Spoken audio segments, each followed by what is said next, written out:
5.3ல question number 10 நுண்ணுயிர்கள் வளர்ச்சியில் ஒவ்வொரு மணி நேரத்திற்கும் நுண்ணுயிர்களின் எண்ணிக்கையானது அதன் முந்தைய மணி நேரத்தை உள்ளது போல் 2 மடங்கு ஆகிறது. ஆரம்பத்தில் 30 நுண்ணுயிர்கள் இருக்குமானால் இரண்டாவது, நான்காவது மற்றும் எண்ணாவது மணி நேரத்தில் முடிவில் எத்தனை நுண்ணுயிர்கள் இருக்கும்? அதாவது ஆரம்பத்தில் 300 பாக்டீரியா கூட நீங்கள் நினச்சிக்கலாம். அதாவது வைரஸ் இருக்குன்னு வச்சுக்கலாம். 30 வைரஸ் இருக்குது.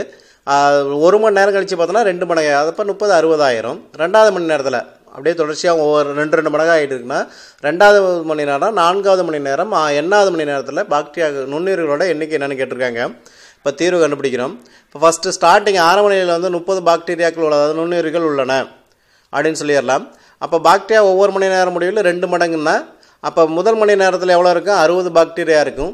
இரண்டாவது மணி நேரம் முடிவில் எவ்வளோ இருக்கும்? 120 பாக்டீரியா இருக்குன்னா 2 மடங்கு, 60 × 60 120 ஆயிடுது.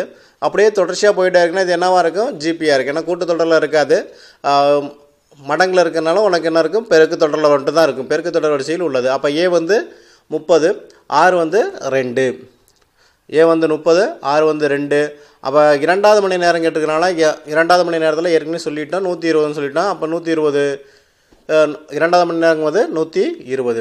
அதே நான்காவது மணி நேரம்னு சொல்லும் போது உனக்கு என்ன ஆயிரும்? டி 4 = 30 × 2 × 5 - 1 = 30 × 16, 30 16 480. நான்காவது மணி நேரத்தில் 480.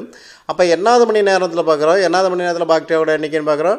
Tn = 30 × 2n + 1 - 1. அப்போ 1 1 கேன்சல் ஆச்சுன்னா 30 × 2n இத்தனை மடங்கு எண்ணாவது டைமில் இருக்கும்.